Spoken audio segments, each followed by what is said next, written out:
On écoute Richard Séguin. Quelques secondes. Qu'est-ce qu'on leur laisse? Le silence résigné Ou le cri révolté? Qu'est-ce Qu'on leur laisse? Plus fine des regrets, un quartier délaissé, des ombres dans la nuit. Qu'est-ce qu'on leur laisse? J'arrête et je dois vous dire que c'est une chanson comme ça qui est motivante, qui motive des gens comme nous, des associations qui nous entraînent, qui nous dit qu'est-ce qu'on leur laisse. Le Grand Lac Saint-François, c'est un bien commun qu'il faut protéger. C'est un bien commun qu'on a magané un petit peu, là, employons ce terme-là, avec les années, les rives sont occupées, il y a eu du déboisement de fait, il y a eu de l'acharnement sur les rives depuis quelques années avec les bateaux de wake, les vagues. Donc, on est, comme riverains, on est responsable des problèmes, puis on est responsable des solutions parce qu'on est capable d'apporter des solutions. Fait que voilà, je vais vous faire aujourd'hui mon rapport annuel, le rapport de l'année 2023. Mais je vais commencer mon rapport le 22 novembre 2022. Ça commence le 1er janvier, une année, mais cette année-là, c'est une date importante. Le 22 novembre 2022, on réunissait à la source les représentants de 5 municipalités riveraines. On réunissait aussi avec eux des fonctionnaires des municipalités. On a accueilli aussi à cette réunion-là, à la source, plusieurs municipalités riveraines, là, pas riveraines, mais celles qui font partie du bassin versant. Elles étaient là, puis on a fait l'état sur la situation du Grand Lac Saint-François. La situation du Grand Lac Saint-François, on peut la résumer, je l'ai sous mes yeux, la situation. C'est des cyanobactéries, c'est des dorés qui sont disparus, c'est le myriophylle api, c'est des bandes riveraines, c'est le phragmite, c'est l'érosion des berges, c'est la moule zébrée, on n'en a pas, mais il faut prévenir. Je vous dis ça, je vous les nomme comme ça, mais il y a 2 problèmes là, en 2023 là, qui sont apparus de façon criante. Un qu'on a vu à la fin de l'été, début d'automne, c'est les fameuses cyanobactéries, les algues bleues, verts. On en a eu en quantité au Grand Lac Saint-François cet été, pour toutes sortes de raisons qu'on pourra peut-être énumérer un jour. Ce n'est pas l'objet de la discussion aujourd'hui. Mais on a ce problème-là. Et une des premières solutions pour empêcher la progression des cyanobactéries, c'est de faire en sorte d'arrêter de dépendre des engrais et des pesticides sur les terrains riverains du Grand Lac Saint-François.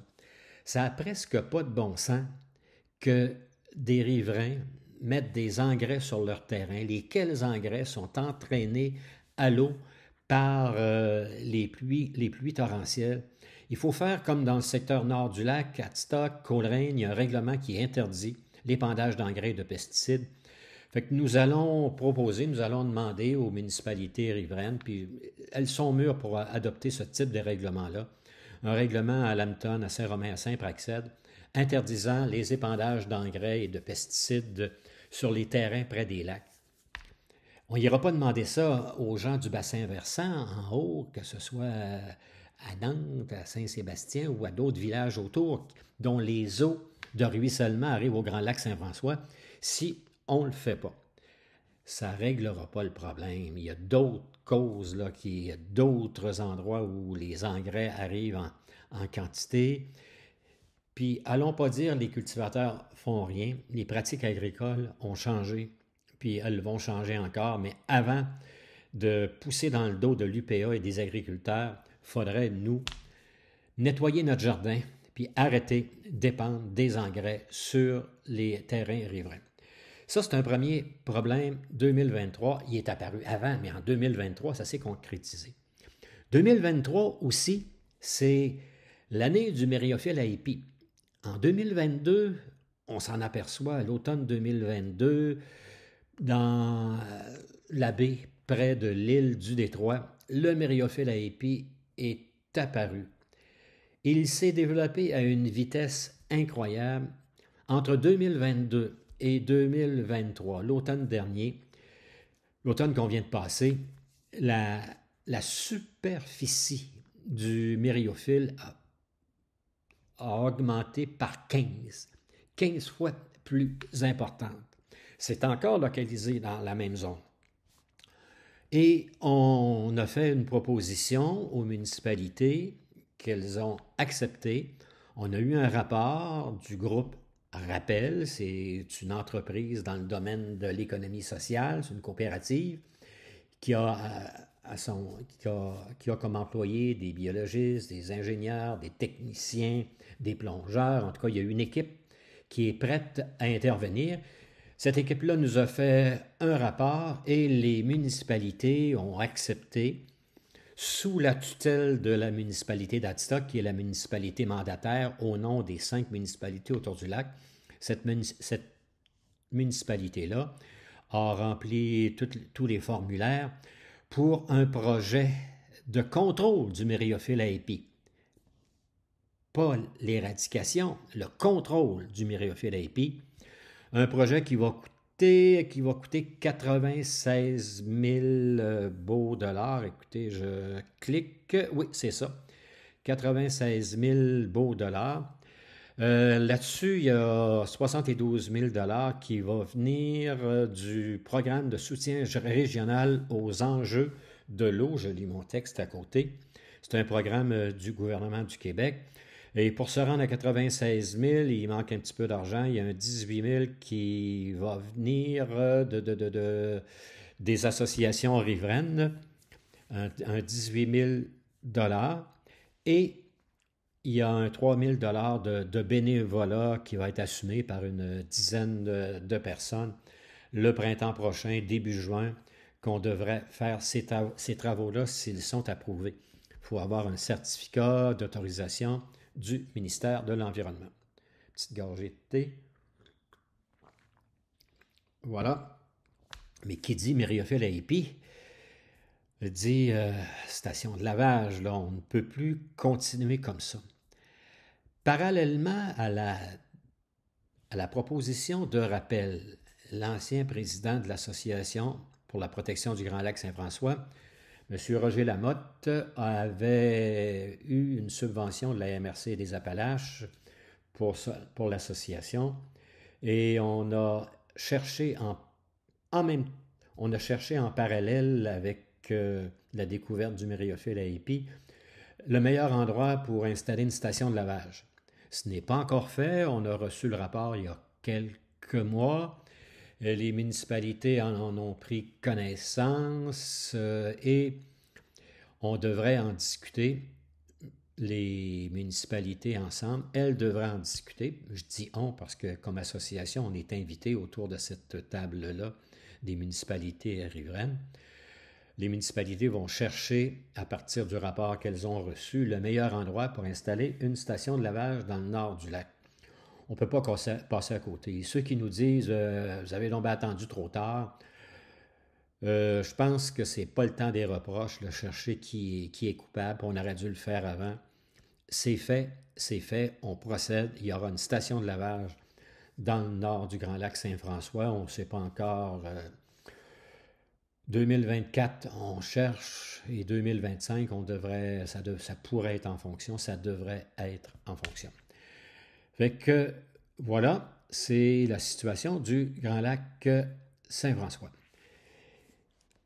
Quand on parle de la situation du lac, ce qui est gênant, quand on parle de protection, puis on parle au nom des membres, les membres dans le secteur nord du lac sont plus nombreux qu'au secteur sud, toute proportion gardée. Je pense que dans le secteur Coleraine, c'est près de 50% sur le chemin du barrage des riverains qui sont membres. Secteur Adstock, le chemin des Serres, je pense que c'est 80% et plus des gens qui sont membres de leur association. Au secteur sud, on a un petit problème, un grave problème. Il y a seulement que 25% des gens riverains qui sont membres de leur association. Il y en a d'autres qui ne sont pas riverains puis qui sont membres de cette association-là. On a changé Association de riverains pour Association pour la protection du Grand Lac Saint-François. Et je pense qu'on couvre plus large en parlant de protection du Grand Lac Saint-François qu'en parlant de riverains. On veut parler au nom de tous les usagers, mais il y a énormément de chalets autour du Grand Lac Saint-François. J'oublie le nombre, là, ça m'échappe pour l'instant. Donc, ces gens-là, on a mal communiqué. Ils n'ont pas pris leur message. Je ne le sais pas. J'explique mal cette attitude-là des riverains du secteur Lambton, Saint-Romain, Saint-Praxède. C'est peut-être de notre faute aussi. On a peut-être mal communiqué avec ces gens-là. L'an prochain, pour 2024, moi, je vais procéder de mon côté comme association qui fédère les associations locales. Et le nouveau président du secteur sud, Bernard Salmon, va s'y attarder lui aussi énormément, puis il va essayer avec son conseil d'administration de convaincre les gens. Mais après cette vidéo-là, vous allez la voir, on va vous la publier d'une façon quelconque. Faites-la circuler. Parlez-en aux gens autour de vous. On n'a pas de reproche à faire aux gens parce qu'ils ne sont pas membres. C'est même pas une question d'argent, là, parce que 25% des gens qui vivent au bord du lac sont là de façon permanente. C'est des riverains là, qui sont citoyens permanents de leur municipalité. Mais il y en a 75% là, qui vivent en dehors du lac, qui ont une résidence secondaire au lac. Là. Et la misère n'est pas au bord du Grand Lac Saint-François. Là. Il y a une misère d'insouciance, d'incompréhension des problèmes du lac, mais il n'y a pas de misère financière sur les bords du Grand Lac Saint-François. Ça fait que le 30 $, ce n'est pas ça qui empêche les gens de devenir membres. C'est peut-être de la faute des conseils d'administration, dont moi, là, qui n'ont pas été assez convaincants. On se reprend pour 2024, parce qu'avec de l'argent, on pourrait, je rêve, là, on pourrait avoir engagé des gens, une forme de patrouille nautique, biologique, qui pourrait se promener le long des rives, regarder le lac, puis voir comment ça évolue. On pourrait aider les municipalités, je rêve, là, à financer une station de lavage supplémentaire dans le sud du lac. Là. Je rêve. Il y a de l'argent autour du lac. Il y a des gens qu'on doit convaincre de prendre leur carte de membre, de donner plus, peut-être, pour protéger le Grand Lac Saint-François. En tout cas, là-dessus, je vous remercie d'avoir été attentif. Je vous remercie. Je vous souhaite un joyeux Noël. Je vous souhaite une bonne année 2024 avec vos parents, vos amis, votre famille. Puis, je souhaite une meilleure santé au Grand Lac Saint-François en 2024. Et cette santé-là, ça dépend de nous. Qu'est-ce qu'on leur laisse? Le silence résigné ou le cri révolté? Merci.